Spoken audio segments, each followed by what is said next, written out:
मेरी कब्र खुदेगी। खेती और खलिहानों में खेती को कारपोरेट को देना बंद करो, बंद करो, बंद करो। राजस्थान भी इन ये जो कानून है इनके खिलाफ आवाज उठा रहा है। जब भी उनको जरूरत पड़ेगी हम लोगों की तो हम लोग तैयार रहेंगे। पूरे देश को बेच दिया, लेकिन अब खेती और सीमा की बेचने की जो प्लानिंग है वो किसी हालत में कामयाब नहीं होने देंगे। मरना तो है तो फिर कोरोना से क्यों, देश के लिए लड़के मरेंगे। बाजरा समर्थन मूल्य में एक दिन डंडी लगी जरूर है। सगला बहना राम राम मऊ थारो देसी पत्रकार रवि झलको झुंझुनू चैनल पर थारो बहुत बहुत स्वागत है। अभी झुंझुनू का कलेक्ट्रेट पर अभी आप पहुंचा हाँ। अठे देखा कि किसानों के खिलाफ जो 3 कानून लाए गए हैं, 3 बिल जो पास करे गए हैं, दिल्ली के अंदर जो देखा कि बहुत बड़ो आंदोलन जो चल रहा है किसानों को बिना लेके आज जो कुछ किसान ही आपने झुंझुनू कलेक्ट्रेट पर धरना दिया है और जो कि पुतलो जो दहन करे गए है।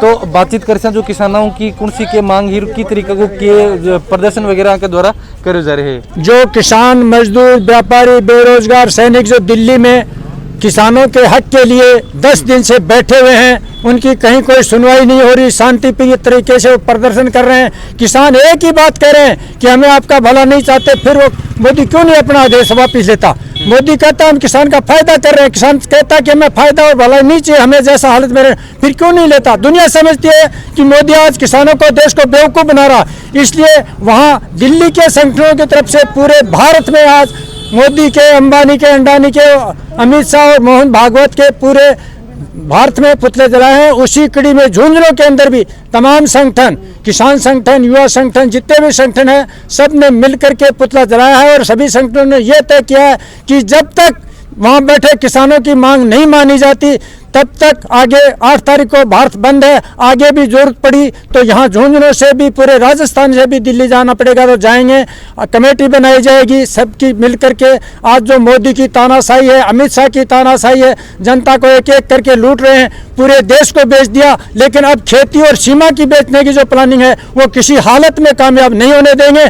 देश के हर यहाँ जज्बा है लोगों के अंदर, उनकी नहीं चलने देंगे। पूरी जनता, देश की जनता एक साथ खड़ी है पहली बार। इसके अंदर नेताओं को शामिल नहीं किया जाएगा। जितना आंदोलन चल रहा है बिना किसी राजनीति के, पूरा देश, दुखी देश साथ में है। आज 5% लोग, 95% लोग को जिस तरह से राजनीतिक आड़ में लूट रहे हैं, उस लूट को कभी नहीं बर्दाश्त किया जाएगा। तो ये जो विरोध करे जा रहे हैं एक्चुअल में जो 3 बिल पास करे गए हैं, बाको करे जा रहे हैं या सरकार के खिलाफ जो नहीं, बिलों का वो सरकार ने तो बिल पास किए हैं, वो बिना ही तो उसने किया ना भाई।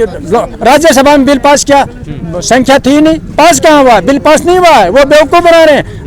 समर्थन से पास होता, पास हुआ ही नहीं है, मन मर्जी से पास कर दिया, इसीलिए कोई बिल पास नहीं हुआ है और उस बिल को बिल्कुल कैंसिल करना ही पड़ेगा। मोदी पे देश की जनता विश्वास नहीं करती है। किसानों ने कह दिया मोदी की बात को भी नहीं मानेंगे। राष्ट्रपति जब तक उसको अध्यादेश के वापस के दस्तखत नहीं कर देगा तब तक वहाँ से नहीं उठेंगे। इन बिलों की आवाज़ एक ही है कि ये पूंजीपतियों के पक्ष में, वो मतलब जितने भी उत्पाद हैं, कृषि उत्पाद, उनको बड़े ज़्यादा से ज़्यादा होल्ड कर इकट्ठा कर सकते हैं, उनका गोदाम बना सकते हैं। वो किसानों को सोचेंगे, इकट्ठा करेंगे और उनका शोषण होगा। किसान नेता जितने भी थे उन्होंने पार्लियामेंट से, उनके मंत्रिमंडल से इस्तीफा दे दिया है, एनडीए से इस्तीफा दे दिया है। तो किसान, जितने किसान वर्ग का जो आदमी है, उन तीनों अध्यादेश जो पास किए हैं इनके खिलाफ है। सरकार हमेशा पूंजीपति की होती है। ये मोदी के जाने के हालात हिसाब से देखा जाए तो मोदी ने कुछ 1-2 काम ऐसे किए जो बिना पार्टी वाले भी ये मानते थे कि भाई वर्कर है, काम करने वाला देश के लिए। लेकिन इस बार तो सारा जो है पूंजीपतियों के हक में चला गया। अपना हनुमान बेनीवाल है, उसने एनडीए से इस्तीफा देने की घोषणा कर दी है, किसानों की बात नहीं मानते हैं। और जो पंजाब के वो मंत्री थे उन्होंने इस्तीफा दे दिया। तो भैया ये बात ये है कि किसान के हक में नहीं है तीनों अध्यादेश, और किसान इनको बर्दाश्त कभी नहीं करेगा नहीं जी। तो फिर भी देखा तो आपने राजस्थान का किसान ही जो कम इकमान आपकी रुचि क्यों दिखा रहे हैं? धीरे धीरे राजस्थान की सरकार जो चाहे मोदी की सरकार जो चाहे, राष्ट्र किसानों के में कोई भी नहीं है। बाजरा समर्थन मूल्य में एक दिन डंडी लगी जरूर है। 23 नाथ जो है उसमें है समर्थन मूल्य के अंदर, और खरीदारी होती है 1-2 की, और वो भी 1 हफ्ते 2 हफ्ते बस। बाकी ये तो छड़ा हुआ है किस्म का। तो कृषि उपज मंडी एक्ट में जो बदलाव हुआ है उसमें एपीएमसी, जो कृषि उपज मंडी समिति जो है, एपीएमसी और ये जो एमएसपी का जो प्रावधान है उसको ख़त्म करने के एक मतलब योजना है। और बाकायदा मतलब भारत सरकार ने एक कमेटी बनाई थी शांता कुमार आयोग है, वो शांता कुमार आयोग ने भी यही सिफारिश की थी कि मतलब एमएसपी को खत्म कर दिया जाए और एपीएमसी को खत्म कर दिया जाए, और उसी के तहत ये मतलब उसी सिफारिश के तहत इन्होंने ये कानून लाने का काम किया है। तो एक तो ये है कि हम पहले से डिमांड कर रहे थे देश के किसान, सभी किसान संगठन कि मतलब स्वामीनाथन आयोग की सिफारिश के अनुसार 1.5 गुना भाव किसान को मिले और जो गारंटी हो खरीद की इसके लिए कानून में प्रावधान हो। और क्योंकि ये 6% खेती मतलब कि उपज है ना वो ले रहे थे, बाकी के मतलब खुले बाजार में लोग बेच रहे थे। अब जब ये डिमांड चल रही थी, इन्होंने मतलब सारा का सारे बंद करने की योजना बना ली। एक तो ये विरोध है। नंबर 2, आवश्यक वस्तु अधिनियम में बदलाव करके इन्होंने जो कृषि जिंसू को आवश्यक वस्तु से हटा दिया। तो वो मतलब है कोई भी उद्योगपति कितना भी मतलब स्टॉक कर सकता है, ये उसको खुली छूट दे दी। तो जमाखोरी करके ये सस्ते भावों पर अनाज खरीदेंगे और महंगे भावों पर ये बेचेंगे, क्योंकि कृत्रिम संकट पैदा करेंगे जमाखोरी से। तीसरा जो कानून है वो संविदा खेती का है। संविदा खेती में इन्होंने जो प्रावधान किया, ये पहले से ही किसान पंजाब में और गुजरात में भुगत चुका है ये संविदा खेती का जो फार्मूला है। और किसान को गुजरात में तो 3 किसानों के ऊपर 1-1 करोड़ का जुर्माना हुआ था। तो मतलब ये जो बाकायदा कंपनियों के हित में वो कानून बनाया गया है। ये तीनों ही कानून रद्द करने की जो मांग है वो सिर्फ इसलिए है कि किसान की खेती को बचाने का सवाल है, और किसान की खेती बचेगी तो पूरे देश की जनता है वो बचेगी।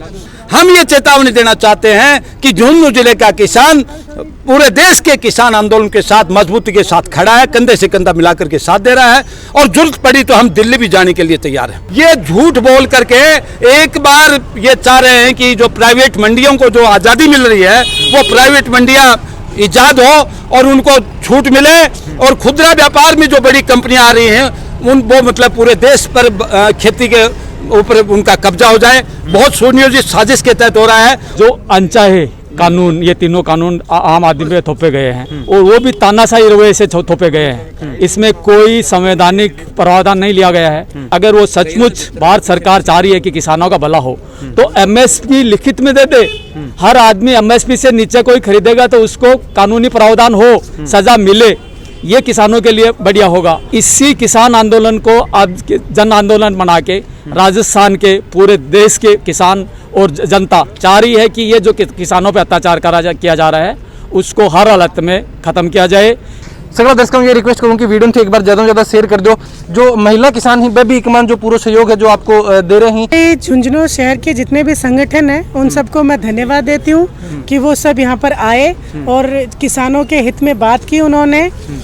मैं स्पेशली जो हरियाणा के और पंजाब के जो किसान हैं उनको हेड्स ऑफ करती हूँ कि वो अभी तक वहाँ पर डटे हुए हैं। और हम लोग जो झुंझुनू के किसान संगठनों के जो नेता हैं वो सब यहाँ पर आके उन लोगों का समर्थन करने के लिए हम लोग यहाँ पे आज इकट्ठा हुए हैं कि जब भी उनको जरूरत पड़ेगी हम लोगों की तो हम लोग तैयार रहेंगे। तो राजस्थान भी ये जो कानून है इनके खिलाफ आवाज़ उठा रहा है, और अपने जो हरियाणा और पंजाब के जो किसान भाई हैं उनकी हर तरह से मदद के लिए यहाँ पर तैयार है। वीडियो के बारे में थारा जो भी विचार हैं जरूर थे कमेंट बॉक्स में लिख के बताओ। चैनल पर बने रहो, देसी खबर के लिए चैनल ने सब्सक्राइब जरूर कर लो। जय झुंझुनू, जय राजस्थान, जय हिंद।